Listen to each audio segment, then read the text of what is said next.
blessing today.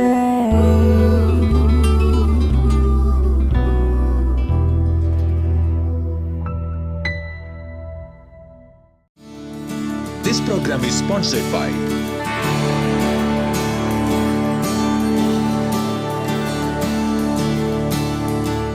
Blessing ടുഡേയിലേക്ക് ഒരിക്കൽ കൂടെ സ്വാഗതം. ഈ ആഴ്ചയിലെ അവസാനത്തെ എപ്പിസോഡാണ് ഇന്ന് നടക്കാൻ പോകുന്നത്.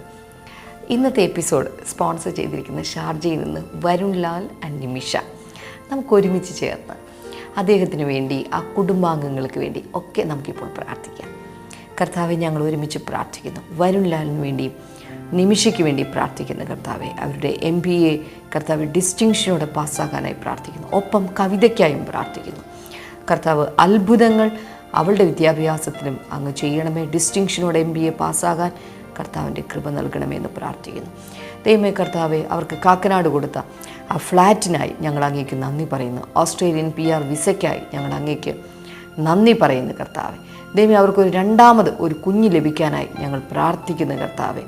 യേശുവിൻ്റെ നാമത്തിൽ വളരെ കർത്താവെ സമാധാനപരമായ ഉത്തമമായ ഒരു ജോലി ഓസ്ട്രേലിയയിൽ അങ്ങ് കൊടുക്കണമേ എന്ന് പ്രാർത്ഥിക്കുന്നു. ഓസ്ട്രേലിയയിലുള്ള കർത്താവ് അവരുടെ വീടിൻ്റെ കടങ്ങളെല്ലാം തീരട്ടെ എന്ന് പ്രാർത്ഥിക്കുന്നു. വരുണിൻ്റെ മാതാപിതാക്കൾക്കായി പ്രാർത്ഥിക്കുന്നു. വിജയലാലിന് വേണ്ടി പ്രാർത്ഥിക്കുന്നു. ചന്ദ്രലതയ്ക്ക് വേണ്ടി പ്രാർത്ഥിക്കുന്നു. സഹോദരി കവിതയ്ക്ക് വേണ്ടി പ്രാർത്ഥിക്കുന്നു കർത്താവെ. എല്ലാ രോഗങ്ങളിൽ നിന്നും വിടുതൽ ഉണ്ടാകട്ടെ എന്ന് പ്രാർത്ഥിക്കുന്നു. വിജയലാലിൻ്റെ കർത്താവെ, ആ പിതാവിൻ്റെ രക്ഷയ്ക്ക് വേണ്ടി ഞങ്ങൾ പ്രാർത്ഥിക്കുന്നു കർത്താവെ. ദൈവം ചേർത്തലയിലുള്ള അവരുടെ സ്ഥലത്തിൻ്റെ വിൽപ്പനയ്ക്കായി ഞങ്ങൾ പ്രാർത്ഥിക്കുന്നു. അതുപോലെ കർത്താവെ, ഷാർജയിലെ അവരുടെ വീട് കർത്താവെ റിന്യൂ ചെയ്യുവാൻ കർത്താവെ 35,000 ദിറംസിൽ തന്നെ കാര്യങ്ങൾ നടക്കുവാനും കർത്താവ് ഇനി റെൻ്റ് അധികം കൂടാത്ത വിധത്തിൽ കർത്താവ് അത്ഭുതങ്ങൾ ചെയ്യുകയും ചെയ്യണമേ എന്ന് പ്രാർത്ഥിക്കുന്നു കർത്താവെ. പിതാവിൻ്റെയും പുത്രൻ്റെയും പരിശുദ്ധാത്മാവിൻ്റെയും നാമത്തിൽ വരുൺ ലാലിനെയും നിമിഷയും ഞങ്ങളിപ്പോൾ ചേർന്ന് അനുഗ്രഹിക്കുന്നു. അവരുടെ കുടുംബാംഗങ്ങളെയും ഞങ്ങളിപ്പോൾ ചേർന്ന് അനുഗ്രഹിക്കുന്നു കർത്താവെ, യേശുവിൻ്റെ നാമത്തിൽ തന്നെ. ആമേൻ, ആമേൻ. ഇനി ഒരു കത്ത് ഇവിടെ ലഭിച്ചിട്ടുള്ളത് നമ്മൾ കേൾക്കാനായിട്ട് പോവുകയാണ്. പൂനെയിൽ നിന്ന് ഡോക്ടർ റെബേക്ക ജോൺ. അവർക്കുണ്ടായ അനുഭവമാണ് ഇതിനകത്ത് എഴുതിയിരിക്കുന്നത്. ഇത് വായിക്കുമ്പോൾ ഒരു കാര്യം ഉറച്ചു വിശ്വസിക്കുക, നിങ്ങളുടെ അത്ഭുതങ്ങൾ വരാനും സമയം ആയിക്കഴിഞ്ഞിരിക്കുകയാണ്. അതുകൊണ്ട് വിശ്വസിക്കുക, പ്രാർത്ഥിക്കുക. ഇത് എഴുതിയിരിക്കുന്നത് ഇവിടുത്തെ പ്രെയർ വാരിയേഴ്സിനോടാണ്. പ്രിയപ്പെട്ട പ്രെയർ വാരിയേഴ്സ്, ഞാൻ എൻ്റെ മകൾ ജോവാനയ്ക്ക് വേണ്ടി 5 വയസ്സുള്ള ജോവാനയ്ക്ക് വേണ്ടിയിട്ടുള്ള പ്രത്യേകമായ പ്രാർത്ഥനാ വിഷയങ്ങൾ അവിടേക്ക് എഴുതി അറിയിച്ചിരുന്നു. എൻ്റെ മകൾ നല്ല രീതിയിൽ സംസാരിക്കില്ല. അവൾക്ക് വിക്കിൻ്റെ ഒരു അസുഖമുണ്ട്. ടീച്ചേഴ്സ് നിമിത്തമായിട്ട് പലപ്പോഴും പരാതികൾ പറയുകയും അവളെ ഒരു സ്പീച്ച് തെറാപ്പിസ്റ്റിൻ്റെ അടുക്കൽ കൊണ്ടുപോകണമെന്ന് അവരെന്നോട് ആവശ്യപ്പെടുകയും ചെയ്തിരുന്നു. ഞാൻ ബ്ലെസ്സിങ് ടുഡേയുടെ ഒരു സ്ഥിരം പ്രേക്ഷകയാണ്. ബ്രദർ ഡാമിയൻ്റെ അടുക്കൽ വന്ന് പ്രാർത്ഥിക്കാൻ വേണ്ടിയിട്ട് പൂനെയിൽ വെച്ച് നടന്ന ബ്ലെസ്സിങ് ഫെസ്റ്റിവലിൽ ഞാൻ അവളെയും കൊണ്ടുവന്ന് പ്രാർത്ഥിക്കാൻ വേണ്ടി വന്നിരുന്നു. ബ്രദർ ഡാമിയൻ അന്ന് അവൾക്ക് വേണ്ടി പ്രാർത്ഥിച്ചിരുന്നു.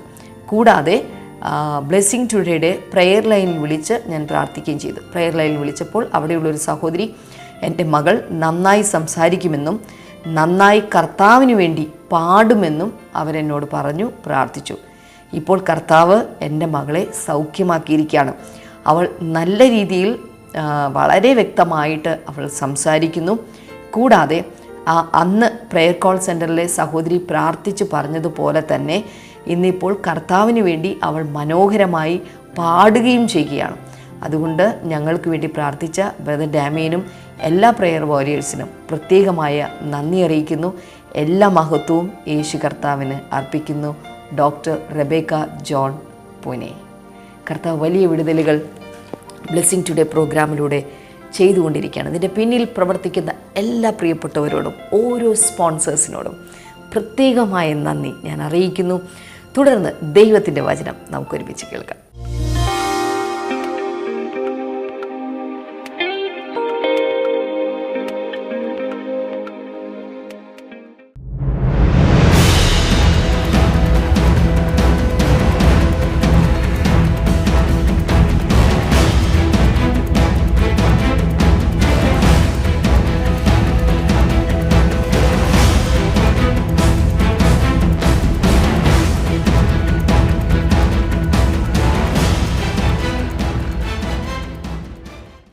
യേശു ഈ ഭൂമിയിൽ ജീവിച്ചിരുന്ന കാലത്ത് ഒരു യഹൂദ യുവാവായിട്ടാണ് ജീവിച്ചത്. യഹൂദന്മാരിൽ കുടുംബത്തിൽ പിറന്ന് യഹൂദന്മാരുടെ രീതിയിൽ തന്നെ തലമുടിയും വസ്ത്രധാരണവും. യേശു ഭൂമിയിൽ ജീവിച്ചിരുന്ന സമയത്ത് പാൻസും ഷർട്ടും ടൈയും അല്ല കെട്ടിയിരുന്നത്. യഹൂദന്മാരിലെ യുവാക്കന്മാർ എങ്ങനെയാണോ നീണ്ട വസ്ത്രങ്ങൾ ധരിച്ചിരുന്നത് അതുപോലെ യേശു ധരിച്ച് ജീവിച്ചു. ഒരൊറ്റ നോട്ടത്തിൽ നോക്കിയാൽ ഒരിക്കലും യേശുവിനെ മറ്റ് യഹൂദ യുവാക്കന്മാരിൽ നിന്ന് പ്രത്യേകതയുള്ള വ്യക്തിയായി ആർക്കും മനസ്സിലാവില്ല.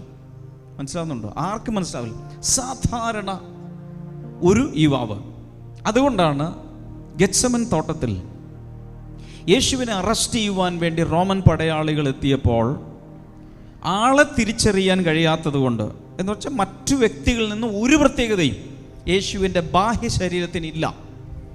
അതുകൊണ്ട് ശിഷ്യന്മാരിൽ ഒരാൾക്ക് 30 വെള്ളിക്കാശ് കൈക്കൂലിയായി കൊടുത്ത് അവിടെ വെച്ച് ചുംബിച്ച് കാണിച്ചു തരണം. യേശുവിൻ്റെ ശരീരം മുഴുവൻ ഇങ്ങനെ വെട്ടിത്തിളങ്ങി പ്രകാശിച്ചു കൊണ്ടിരുന്നിരുന്നെങ്കിൽ അതിൻ്റെ ആവശ്യമുണ്ടോ?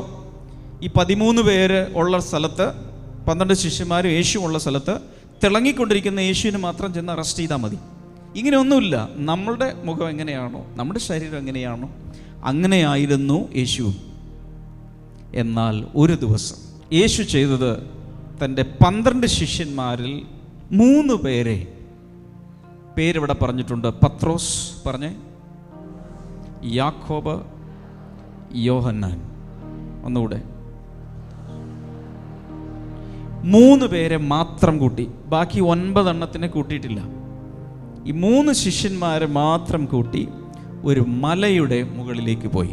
എല്ലാവരും പറഞ്ഞു, യേശു ഒരു മലയുടെ മുകളിലേക്ക് പോയി. എത്ര പേർ കൂടെ ഉണ്ട്? 3 ശിഷ്യന്മാർ. പേര് പറയാമോ? 3 പേർ. അവിടെ വെച്ച് അവരെല്ലാവരും ഒരുമിച്ച് അവിടെ ബാഡ്മിൻ്റൺ കളിക്കുകയല്ല ചെയ്തത്, അവരിരുന്ന് പ്രാർത്ഥിക്കാൻ തുടങ്ങി. 3 പേരും കൂടെ പ്രാർത്ഥിക്കുന്ന സമയത്ത് ശ്രദ്ധിക്കുക, ഹലോ ശ്രദ്ധിക്കുക. പത്രോസ് എല്ലാവരും പ്രാർത്ഥിച്ചുകൊണ്ടിരിക്കുന്ന സമയത്ത് കണ്ണെന്ന് പതുക്കെ തുറന്ന് യേശുവിനെ നോക്കിയപ്പോൾ, യാക്കോബ്, എല്ലാവരും കണ്ണടച്ച് പ്രാർത്ഥിക്കുകയല്ലേ, പതുക്കെ ഒന്ന് നോക്കിയപ്പോൾ, യോഹന്നാൻ കണ്ണ് തുറന്നൊന്ന് നോക്കിയപ്പോൾ ഒരു വലിയ വെളിച്ചം കാണുന്നു. നോക്കിയപ്പോൾ അവിടെ റാന്തൽ വിളക്ക് കത്തിച്ചതോ ഒന്നുമല്ല, യേശുവിൻ്റെ വസ്ത്രവും അവൻ്റെ മുഖവും ഭയങ്കരമായ രീതിയിൽ തേജസ്സോടെ പ്രകാശിക്കുന്നത് അവർ കണ്ടു. ഒരു ഹല്ലേലൂയ പറയാമോ? എല്ലാവരും എന്നെ ശ്രദ്ധിക്കുക. യേശു ഈ ഭൂമിയിലേക്ക് വന്നത് വേഷപ്രച്ഛന്നനായിട്ടാണ്, അഥവാ വേഷം മാറിയാണ് യേശു ഈ ഭൂമിയിലേക്ക് വന്നത്. എത്ര പേർക്ക് ഞാൻ പറഞ്ഞത് മനസ്സിലായി? ശരിയായ രൂപത്തിലല്ല യേശു ഇങ്ങോട്ട് വന്നത്. മനസ്സിലാകുന്നുണ്ടോ? ശരിയായ രൂപം, അതിൻ്റെ ഒരു അംശം ഈ 3 ശിഷ്യന്മാർ മാത്രം കണ്ടു. എപ്പോൾ കണ്ടു? താബോർ മല എന്നറിയപ്പെടുന്ന ആ മലയുടെ മുകളിൽ ഞാൻ പല പ്രാവശ്യം പോയിട്ടുണ്ട്.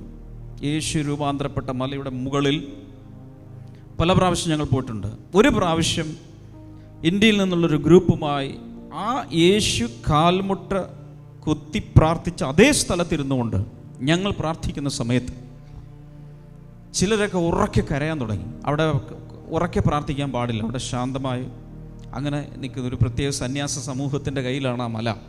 അതുകൊണ്ട് ശാന്തമായി മാത്രം അവിടെ പ്രാർത്ഥിക്കാവൂ. പക്ഷേ ഞങ്ങൾ പ്രാർത്ഥിക്കുന്ന സമയത്ത് ചിലരുടെ ആത്മാക്കൾ തുറന്ന്, കണ്ണുകൾ തുറന്ന് അവർ ദർശനങ്ങൾ കാണാൻ തുടങ്ങി.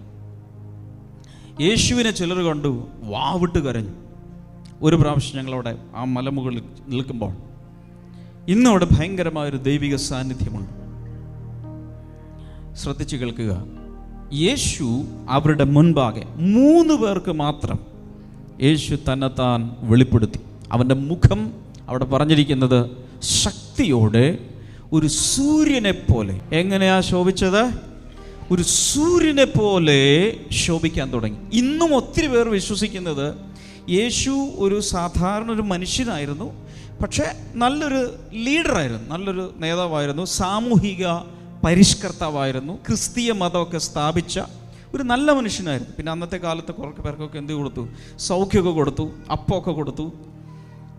പിന്നെ കാറ്റൊക്കെ വന്നപ്പോൾ സ്റ്റോപ്പ് പറഞ്ഞു. അങ്ങനെ കുറേ പരിപാടികളൊക്കെ ചെയ്തിട്ടുള്ള എന്തോ അത്ഭുത സിദ്ധിയൊക്കെ ഉള്ള ഒരു മനുഷ്യനായിരുന്നു എന്നാണ് ഇന്നും പലരും വിശ്വസിച്ചിരിക്കുന്നത്. പക്ഷേ ഇന്ന് റാന്നിയിൽ ഞാനിവിടെ വന്നിരിക്കുന്നത് നിങ്ങളോടൊരു കാര്യം വിളിച്ചു പറയാൻ വേണ്ടിയിട്ടാണ്. നിങ്ങളും ഞാനും വിശ്വസിക്കുന്ന യേശു ഒരു സാധാരണ പുള്ളി അല്ല. പ്രതികരിക്കാൻ ആരെങ്കിലും ഇവിടെ ഉണ്ടെങ്കിൽ പ്രതികരിക്കണം. എത്ര പേർക്ക് ഹല്ലേലൂയ പറയാൻ തോന്നുന്നുണ്ട്? നമ്മൾ വിശ്വസിക്കുന്ന, നമ്മൾ വിളിച്ച് പ്രാർത്ഥിക്കുന്ന, നമ്മൾ പാടി ആരാധിക്കുന്ന യേശു ഒരു സാധാരണ മനുഷ്യനല്ല. സൂര്യനേക്കാൾ ശക്തിയോടെ പ്രകാശിക്കുന്ന തേജോമയനായ മഹാദൈവമാണ് നമ്മുടെ യേശു. അവൻ വേഷപ്രച്ഛന്നനായി നമ്മുടെ വേഷം അണിഞ്ഞ് ഈ ഭൂമിയിലേക്ക് വന്നേ ഉള്ളൂ. മനസ്സിലാവുന്നുണ്ടോ? 33.5 വർഷം സ്വർഗത്തിൽ നിന്നും ലീവ് എടുത്ത്, ശ്രദ്ധിക്കുക, 33.5 വർഷം ഇവിടെ നിന്നൊക്കെ ഡെപ്യൂട്ടേഷനിൽ ചിലരൊക്കെ ജോലിക്ക് വേണ്ടിയിട്ട് ഇവിടുന്ന് കാലിക്കറ്റ് പോകുന്നു, ചിലപ്പോൾ യുഗാണ്ടയിൽ പോകുന്നു, ചിലപ്പോൾ അമേരിക്കയിൽ പോകുന്നു. ഒരു 2 മാസം ഡെപ്യൂട്ടേഷനിൽ പോയിട്ടൊക്കെ തിരിച്ചു വരും. ഇതുപോലെ യേശു സ്വർഗത്തിൽ നിത്യതയിൽ സകല ദൂതന്മാരാലും ആരാധിക്കപ്പെട്ടിരുന്ന മഹാദൈവമായ യേശു 33.5 വർഷം ലീവ് എടുത്ത് നമ്മുടെ പോലെ വേഷം ധരിച്ച് വേഷപ്രച്ഛന്നനായി ഈ ഭൂമിയിൽ വന്ന് ജീവിച്ച് നമുക്ക് വേണ്ടി സ്വന്തം ജീവൻ കാൽവരി ക്രൂശിൽ തന്ന് തിരിച്ച് കയറി ആ സിംഹാസനത്തിൽ ഇരുന്നവനാണ് നമ്മുടെ യേശു. കൈയടിക്കുവാണെങ്കിൽ നന്നായിട്ട് അടിക്കുക. എൻ്റെ പ്രസംഗത്തിനല്ല. യേശു 33.5 വർഷം നമുക്ക് വേണ്ടി ഭൂമിയിലേക്ക് വന്നതിന് ഒന്നുകൂടെ അടുത്തിരിക്കുന്ന ആളോട് പറഞ്ഞു, യേശു സാധാരണ പുള്ളി അല്ല. പറഞ്ഞു 4-5 പേരോട് പറ, യേശു സാധാരണ പുള്ളി. പറഞ്ഞ് കുട്ടികളൊന്ന് പറഞ്ഞ്, യേശു സാധാരണ പുള്ളി അല്ല എന്ന് പറഞ്ഞ് അടുത്തിരിക്കുന്ന ആളോടൊക്കെ, അല്ലെങ്കിൽ എന്നോട് പറ, യേശു സാധാരണ പുള്ളി. പിന്നെ ആരാണെന്ന് മനസ്സിലായി? ഇന്നിവിടെ കത്തിക്കൊണ്ടിരിക്കുന്ന സൂര്യനേക്കാൾ യേശുവിന് വെളിച്ചമുണ്ട്. കാരണം ആ സൂര്യനെ സൃഷ്ടിച്ചവൻ യേശുവാണ്. ഉളവായതൊന്നും അവനെ കൂടാതെ ഉളവായിട്ടില്ല. സൃഷ്ടിക്കപ്പെട്ടതൊന്നും യേശു അറിയാതെ ഉണ്ടായതല്ല. എല്ലാം അവനാൽ നിർമ്മിതമാണ്. From a molecule to mountain, ഒരു ചെറിയ അണു മുതൽ, തന്മാത്ര മുതൽ, ഏറ്റവും വലിയ മഹാപർവ്വതം വരെ, അല്ലെങ്കിൽ ഏറ്റവും വലിയ നക്ഷത്ര സമൂഹങ്ങൾ വരെ സകലവും സൃഷ്ടിച്ചവനാണ് നമ്മൾ യേശുവേ എന്ന് വിളിക്കുന്ന ആ യേശു. അറിഞ്ഞു വേണം വിളിക്കാൻ. ഹല്ലേലൂയ. ഓക്കെ, അന്ന് 3 പേർക്ക് ഇതൊന്ന് കാണാൻ ഒരു ഭാഗ്യമുണ്ടായി. അതിലൊരാളാണ് പത്രോസ്. ഓൾറൈറ്റ്, അതിലൊരാളാണ് യോഹന്നാൻ. യോഹന്നാൻ അതിനുശേഷം ലേഖനം എഴുതുമ്പോൾ പറയുകയാണ്, ഞങ്ങളുടെ കണ്ണുകൾ അവൻ്റെ തേജസ് കണ്ടു. പത്രോസ് അത് എഴുതിയിട്ടുണ്ട്. യോഹന്നാൻ എഴുതിയപ്പോൾ ഇങ്ങനെ എഴുതി, ഞങ്ങളുടെ കൈ കൊണ്ട് തൊട്ടതും ഞങ്ങളുടെ കണ്ണുകൾ കൊണ്ട് കണ്ടതും ഞങ്ങൾ കേട്ടതുമായ ജീവന്റെ വചനം സംബന്ധിച്ച് ഞങ്ങൾ എഴുതുന്നു. First hand information, second hand അല്ല, നേരെ കണ്ടത്. ആദ്യം അപ്പസ്തോലന്മാർക്ക് നേരെ കാണാൻ ഭാഗ്യമുണ്ട്. പക്ഷെ കർത്താവ് പറഞ്ഞു, കണ്ടില്ലേലും കാണാതെ വിശ്വസിക്കുന്നവർ അതിനേക്കാൾ ഭാഗ്യമുള്ളവർ. അതിൻ്റെ അർത്ഥം റാന്നിയിൽ ഇവിടെ ആരെങ്കിലും യേശുവിനെ അതുപോലെ വിശ്വസിക്കുന്നുണ്ടെങ്കിൽ പത്രോസിനേക്കാളും യാക്കോബിനേക്കാളും യോഹന്നാനേക്കാളും ആ വലിയ കൂട്ടരേക്കാളും ഭാഗ്യമുള്ളവരാണ് റാന്നിയിൽ ഇവിടെ ഇരിക്കുന്നത്. വിശ്വാസം അകത്തുണ്ടെങ്കിൽ. പോരാ പോരാ പോരാ, കൈ അടിക്കുവാണെങ്കിൽ ചുമ്മാ അടിക്കരുത്. ഉറക്കെ ഹല്ലേലൂയ, ശബ്ദമുയർത്തി ഹല്ലേലൂയ. എൻ്റെ ആത്മാവിൽ എനിക്ക് തോന്നുന്നു കർത്താവ് ഇതിന് മധ്യത്തിൽ എല്ലാവരെയും തൊടാൻ. യെശയ്യാവിൻ്റെ പുസ്തകത്തിൽ പറഞ്ഞിരിക്കുന്ന അവൻ്റെ കൈ ഷോർട്ട് ഹാൻഡ് ഒന്നും അല്ല, ലോങ് ഹാൻഡാണ്. രക്ഷിക്കുവാൻ കഴിയാതെ വണ്ണം അവൻ്റെ കൈകൾ കുറുതായിട്ടില്ല. ചെറിയ കൈയെല്ലാം നല്ല നീളമുണ്ട്. ഏത് കുഴി ചെന്ന് വീണാലും വലിയ മുളന്തടിയൊന്നും കൊണ്ടുവരേണ്ട ആവശ്യമില്ല. കർത്താവ് കൈ നീട്ടി നേരെ പൊക്കി മുകളിൽ വയ്ക്കും. ജീവിതത്തിൽ ഏത് പ്രശ്നത്തിൽ വീണിട്ടുണ്ടെങ്കിലും കർത്താവിൻ്റെ കൈകൾക്ക് നീളമുള്ളതുകൊണ്ട്, എനിക്കറിയാം ചിലരൊക്കെ പറയും എൻ്റെ കയ്യത്തിൽ ഒന്നെടുത്ത് തന്നെ, സാധാരണ ഒന്നെടുത്ത് തന്നെ, ആ സാധനം ഒന്നെടുത്ത്. അങ്ങനെയുള്ള സഹായമൊന്നും കർത്താവിന് ആവശ്യമില്ല. നീ എവിടെയാണെങ്കിലും, കാട്ടത്തി മരത്തിൻ്റെ മുകളിൽ കയറി സക്കായി ഇരുന്നപ്പോൾ കർത്താവ് പറഞ്ഞു, നീ ഇങ്ങ് ഇറങ്ങി, ഞാൻ നിൻ്റെ വീട്ടിലേക്ക് വന്നേക്കാം, അധികം ഒന്നും പ്രയാസപ്പെടേണ്ട, ഇന്ന് ഞാൻ നിൻ്റെ വീട്ടിലങ്ങ് താമസിച്ചേക്കാം, ഒരു ദിവസം സ്പെൻഡ് ചെയ്തേക്കാം. അന്വേഷിക്കുന്നവർ ഒരിക്കലും നിരാശപ്പെടുകയില്ല. ഈ ബ്ലെസ്സിംഗ് ഫെസ്റ്റിവൽ യേശുവിനെ തേടിയാണ് വന്നതെങ്കിൽ നിരാശപ്പെടണ്ട. ഹല്ലേലൂയ. കുഴിയിൽ വീണാൽ അവിടെ നിന്ന് കയറ്റും. രോഗത്തിലാണെങ്കിൽ അവിടെ നിന്ന്, ഞാൻ പറയുന്നത് ഉള്ളിൻ്റെ ഉള്ളിൽ നിന്നൊരൊറ്റ നിലവിളി, എൻ്റെ കർത്താവേ നീയല്ലാതെ ആരെനിക്കുണ്ട് എന്നൊരൊറ്റ നിലവിളി വിളിച്ച് പ്രാർത്ഥിക്കാൻ തുടങ്ങിയാൽ രോഗം അതുപോലെ തന്നെ എടുത്ത് കർത്താവ് ദൂരെ കളയും. ഹല്ലേലൂയ. പ്രശ്നങ്ങളെ അവൻ ദൂരെ കളയും. സാമ്പത്തിക വിഷയമാണെങ്കിൽ പരിഹരിച്ചു തരും. കർത്താവിന് പരിഹരിക്കാൻ കഴിയാത്തതായി ഒരു പ്രശ്നവും ഇല്ല. ഇതുവരെ ഒരു പ്രശ്നം ഉണ്ടായിട്ടില്ല. കർത്താവ് പരിഹരിച്ചു തരും. വിശ്വാസമുണ്ടെങ്കിൽ രണ്ട് കൈകളും ഉയർത്തി പറ, കർത്താവേ ഞാൻ നിന്നിൽ വിശ്വസിക്കുന്നു, എൻ്റെ പ്രശ്നങ്ങൾക്ക് അങ്ങ് മതിയായവനെന്ന് ഞാൻ വിശ്വസിക്കുന്നു. പറഞ്ഞേ ഹല്ലേലൂയ. ആമേൻ. ഇത് വിശ്വസിച്ച് പോകുന്ന വീടുകളിലൊക്കെ എന്തൊക്കെയോ സംഭവിക്കാൻ പോകുന്നുണ്ട്. വീട്ടിൽ വേറെ ആരും ഇതുപോലെ വിശ്വസിച്ചില്ലേലും നീ നിമിത്തം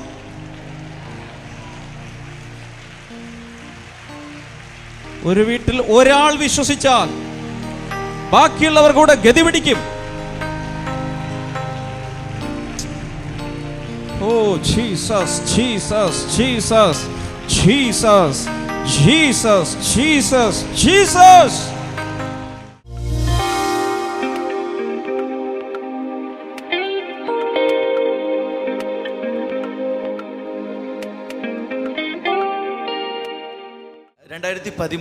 സെപ്റ്റംബർ മാസത്തിൽ ഈ സഹോദരിക്ക് പെട്ടെന്നൊരു ദിവസം കഠിനമായ ഒരു വയറുവേദനയും ഛർദിയും വന്നു. അതിനു മുൻപ് കുറേ നാളുകൾ ഈ സഹോദരിക്ക് അസിഡിറ്റി പോലെയുള്ള അസുഖങ്ങൾ ഉണ്ടായിരുന്നു. പെട്ടെന്ന് താൻ ഈ ഛർദിയും വയറുവേദനയും പെട്ടെന്ന് കഠിനമായി താൻ തല കറങ്ങി താൻ വീണു. ആളുകളെല്ലാം കൂടെ എടുത്ത് തന്നെ ഹോസ്പിറ്റലിൽ കൊണ്ടുപോയി നേരെ ICUവിൽ അഡ്മിറ്റ് ചെയ്ത് കഴിഞ്ഞപ്പോഴാണ് അറിയുന്നത് തൻ്റെ ചെറുകുടലിൽ ഒരു ട്യൂമർ പോലെ, ഒരു തടിപ്പ് പോലെ ഉണ്ടായിരുന്നു. ആ സഹോദരി അവിടെ ആ സമയത്ത് ഡോക്ടർ പറഞ്ഞു എമർജൻസി ഓപ്പറേഷൻ വേണമെന്ന് പറഞ്ഞു. 1-2 ദിവസത്തിനുള്ളിൽ തന്നെ ഓപ്പറേഷൻ എല്ലാം ചെയ്തു കഴിഞ്ഞിട്ട് അവർ ചെയ്തത് ആ റിപ്പോർട്ടുകളെല്ലാം ബയോപ്സിക്ക് അയച്ചു. എന്താണ് അതിൻ്റെ റിപ്പോർട്ട് എന്നറിയാൻ വേണ്ടി ബയോപ്സിക്ക് അയച്ച സമയത്താണ് കുറച്ച് ദിവസം കഴിഞ്ഞ് ആ ബയോപ്സി റിപ്പോർട്ട് വന്നപ്പോഴാണ് ഈ സഹോദരി അറിയുന്നത് ഈ സഹോദരിക്ക് ക്യാൻസറാണ്. ക്യാൻസർ ആണെന്ന് അതിന് ശേഷമാണ് അറിഞ്ഞത്. ഡോക്ടേഴ്സ് ഉടനെ തന്നെ ചെറുകുടലെല്ലാം പുറത്തേക്കിട്ടിട്ട് തിരിച്ചു വെക്കാൻ പറ്റാതെ പുറത്തേക്കിട്ടതിന് ശേഷം ഓപ്പറേഷൻ ചെയ്ത് ആ പുറത്ത് തന്നെ കുറച്ച് നാൾ നടന്നതിന് ശേഷം മാത്രമാണ് അതെല്ലാം പൂർണ്ണമായി മാറിയതിന് ശേഷമേ അത് ചെറുകുടൽ റീപ്ലേസ് ചെയ്യാൻ പറ്റുള്ളൂ എന്ന് പറഞ്ഞിരുന്നു. ആ സമയത്ത് മലമൂത്ര വിസർജനങ്ങളെല്ലാം ചെയ്തിരുന്ന എല്ലാം ട്യൂബെല്ലാം ഇട്ടിരുന്നു. എല്ലാ കാര്യങ്ങൾ അങ്ങനെ ചെയ്തുകൊണ്ടിരിക്കുന്ന സമയത്ത് കീമോ എല്ലാം പറഞ്ഞു. ചില കീമോ എല്ലാം ചെയ്തതിന് ശേഷവും ഇവർ പിന്നെയും സ്കാൻ ചെയ്തപ്പോൾ ഡോക്ടർ പറഞ്ഞു പിന്നെയും ക്യാൻസർ അവിടെ ഉണ്ട്, അത് മാറിയിട്ടില്ല. അങ്ങനെ പറഞ്ഞുകൊണ്ടിരിക്കുന്ന സമയത്താണ് ഈ സഹോദരി ബ്ലെസ്സിംഗ് ടുഡേ TV പ്രോഗ്രാം കാണുന്നത്. ഒരു ദിവസം 5-6 മാസമായി എന്ന് പറഞ്ഞു. സഹോദരി TV പ്രോഗ്രാം കണ്ടുകൊണ്ടിരിക്കുന്ന സമയത്ത് ബ്രദർ ഡാമിയൻ പെട്ടെന്ന് TV പ്രോഗ്രാമിലൂടെ പറയുകയാണ് കുടലിന് അസുഖമുള്ള ഒരു വ്യക്തിയെ കർത്താവ് സൗഖ്യമാക്കുന്നു. ഈ സഹോദരി അത് പറയുന്ന സമയത്ത് തന്നെ ഈ സഹോദരി പെട്ടെന്ന് അത് തനിക്ക് വേണ്ടിയാണല്ലോ ദൈവം അത് പറയുന്നത്, പെട്ടെന്ന് സഹോദരി സ്വീകരിച്ചു, അത് ഏറ്റെടുത്തു. ഈ സഹോദരി പറയുന്നത് അതുവരെ അതിന് കുറച്ച് മുൻപ് വരെയുള്ള സ്കാനുകളിൽ ഡോക്ടർ പറഞ്ഞിരുന്നത് ക്യാൻസർ അവിടെ തന്നെ ഉണ്ട്, അതിന് ഇനിയും ഒത്തിരി ട്രീറ്റ്മെൻറ്റ് ട്രീറ്റ്മെൻറ്റുകൾ വേണമെന്നാണ് പറഞ്ഞിരുന്നത്. പക്ഷേ ആ ദിവസം കർത്താവ് തന്നെ സൗഖ്യമാക്കിയെന്ന് അടുത്ത സ്കാൻ റിപ്പോർട്ടിൽ താൻ മനസ്സിലാക്കിയത്. അടുത്ത സ്കാനിൻ്റെ റിപ്പോർട്ട് വന്നപ്പോൾ ഡോക്ടർ പറയുക ഒരു കുഴപ്പമില്ല, പൂർണ്ണമായും താൻ സൗഖ്യമായി എന്ന് ഡോക്ടേഴ്സ് പറഞ്ഞു. അതുമാത്രമല്ല 2 പ്രാവശ്യം പിന്നെയും താൻ സ്കാൻ ചെയ്തപ്പോഴും ഡോക്ടർ പറഞ്ഞു യാതൊരു കുഴപ്പമില്ല, കർത്താവ് പരിപൂർണമായും തന്നെ സൗഖ്യമാക്കി. ഇന്ന് താൻ പറയുക തനിക്ക് അന്ന് കീമോ ചെയ്തത് കൊണ്ട് എന്തോ ഒരു ചെറിയൊരു പെരുപ്പ് പോലെ കാലിനൊക്കെ ഉള്ളൂ, ബാക്കി ശരീരത്തിന് യാതൊരു പ്രശ്നവുമില്ല, അസുഖമെല്ലാം മാറി പരിപൂർണ സൗഖ്യം കർത്താവ് തനിക്ക് കൊടുത്തു എന്നാ പറയുന്നത്. 3 പ്രാവശ്യം സ്കാനിങ് നടത്തി. 3 പ്രാവശ്യം. ആ 3 സ്കാനിങ്ങിലും ആദ്യത്തെ സ്കാനിങ് പ്രശ്നമുണ്ട്, പിന്നെ 3 സ്കാനിങ്ങിൽ നോർമലാന്ന് പറഞ്ഞു. 3 സ്കാനിങ്ങിൽ നോർമലായി. കർത്താവ് അത്രയും ഉറപ്പ് കൊടുത്തു, അതിൽ യാതൊരു പ്രശ്നമില്ല. കൈകൾ ഒരിക്കൽ കൂടെ അടിച്ച് കർത്താവിന് നന്ദി പറയാം. കർത്താവെ, ഈ സഹോദരിക്ക് കൊടുത്ത സൗഖ്യത്തിനായി ഞങ്ങൾ അങ്ങേക്ക് നന്ദി പറയുന്നു. കർത്താവെ, തൻ്റെ പ്രാണനെ മരണത്തിൽ നിന്ന് വിടുവിച്ച അകൃപയ്ക്കായി ഞങ്ങൾ ഒരുമിച്ച് നന്ദി പറയുന്നു. ക്യാൻസർ രോഗികളായി ഹോസ്പിറ്റലുകളിലോ ഭവനങ്ങളിലോ പാലിയേറ്റീവ് കെയർ യൂണിറ്റുകളിലോ ഒക്കെ ആയിരിക്കുന്ന വ്യക്തികൾക്കായി സൗഖ്യം പ്രാപിച്ച ഈ സഹോദരിയോട് ചേർന്ന് ഞങ്ങൾ പ്രാർത്ഥിക്കുന്നു. ദൈവശക്തി, സൗഖ്യത്തിൻ്റെ ശക്തി ആ ഭാഗങ്ങളിലെല്ലാം ചെന്ന് രോഗികളെ സൗഖ്യമാകട്ടെ. We release healing in the mighty name of Jesus. Cancer രോഗത്തിൽ നിന്ന് മാത്രമല്ല, വേറെ ഏത് രോഗത്തിൽ നിന്നായാലും, എയ്ഡ്സ് രോഗമാകട്ടെ, മാരകമായ ഏത് രോഗമാകട്ടെ, യേശുവിൻ്റെ നാമത്തിൽ ഇപ്പോൾ സൗഖ്യമാകട്ടെ. കർത്താവ് ഞങ്ങളുടെ പ്രാർത്ഥന കേട്ടതിനാൽ നന്ദി. യേശുവിൻ്റെ നാമത്തിൽ തന്നെ ആമേൻ.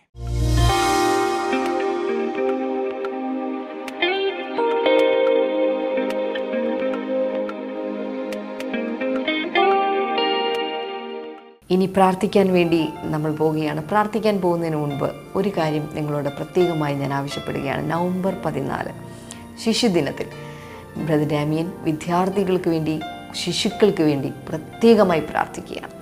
ആ പ്രാർത്ഥനയിൽ എല്ലാ കുഞ്ഞുങ്ങളെയും പങ്കുകാരാക്കുക, അതിനുവേണ്ടി അവരെ തയ്യാറാക്കുക. ഇനി നമുക്ക് ഒരുമിച്ച് ചേർന്ന് പ്രാർത്ഥിക്കാം. കർത്താവെ, ഞങ്ങൾ ഒരുമിച്ച് ചേർന്ന് ഇപ്പോൾ പ്രാർത്ഥിക്കുന്നു.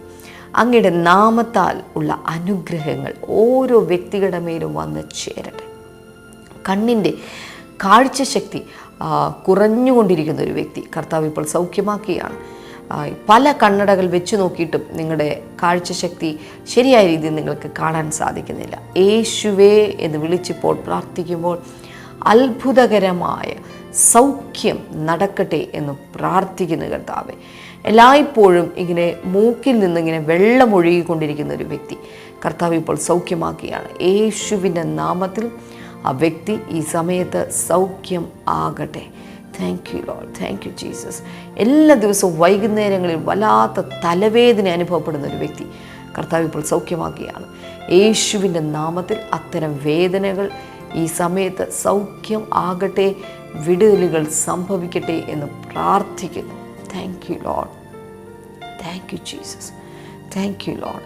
അതുപോലെ തന്നെ ജോലിക്ക് വേണ്ടി എത്ര ശ്രമിച്ചിട്ടും ഒരു നല്ല ജോലിയിൽ നിങ്ങൾക്ക് പ്രവേശിക്കാൻ സാധിക്കുന്നില്ല. നിങ്ങൾ പഠിച്ചിട്ടുള്ള ആ ഒരു കോഴ്സ് അനുസരിച്ചിട്ടുള്ള അല്ലെങ്കിൽ ആ ട്രേഡ് അനുസരിച്ചിട്ടുള്ള ഒരു ജോലിയിലേക്ക് നിങ്ങൾക്ക് പ്രവേശിക്കാൻ സാധിക്കുന്നില്ല. യേശുവിൻ്റെ നാമത്തിൽ അത്ഭുതങ്ങൾ അത്ഭുതങ്ങൾ ഇവർക്ക് വേണ്ടി സംഭവിക്കട്ടെ എന്ന് പ്രാർത്ഥിക്കുന്നു. വിദേശത്തേക്ക് ജോലിക്ക് വേണ്ടി ശ്രമിക്കുന്ന ചില വ്യക്തികൾ, അത്ഭുതങ്ങൾ അവർക്ക് വേണ്ടിയും സംഭവിക്കട്ടെ എന്ന് പ്രാർത്ഥിക്കുന്നു. കർത്താവേ, ഒരു സഹോദരി പ്രഗ്നൻ്റ് ആണ്, പക്ഷേ ചില കോംപ്ലിക്കേഷനുകൾ നിങ്ങളുടെ പ്രഗ്നൻസിയിലുണ്ടെന്ന് ഡോക്ടേഴ്സ് പറയുമ്പോൾ വല്ലാതെ ഭാരത്തോടെ നിങ്ങൾ നിൽക്കുകയാണ്.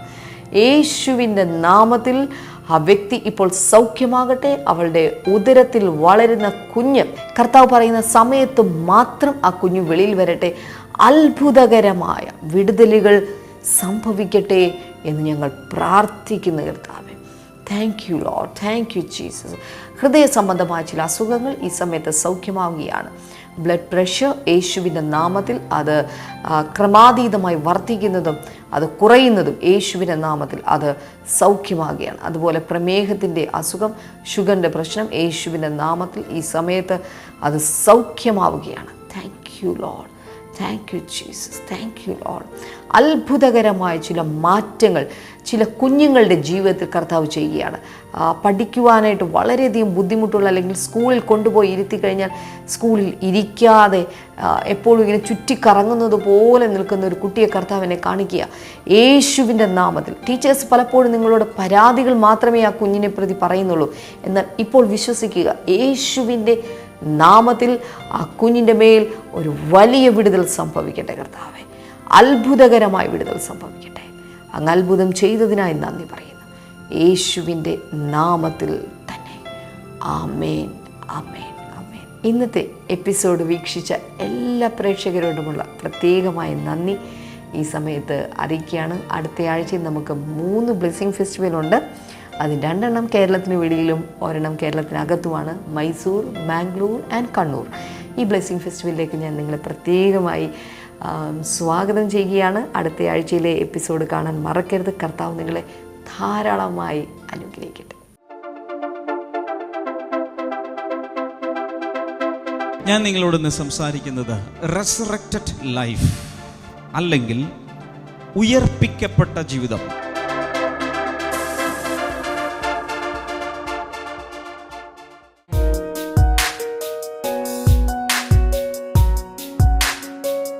Welcome back to Bible and you. ഇന്നത്തെ ചോദ്യം ഇതാണ്: ആരുടെ ഗർഭത്തിലാണ് പിള്ള ആനന്ദം കൊണ്ട് തുള്ളിയത്? In whose womb the baby leaped? Options: A Mariya, B Elizabeth, C Hannah, D Yohanna.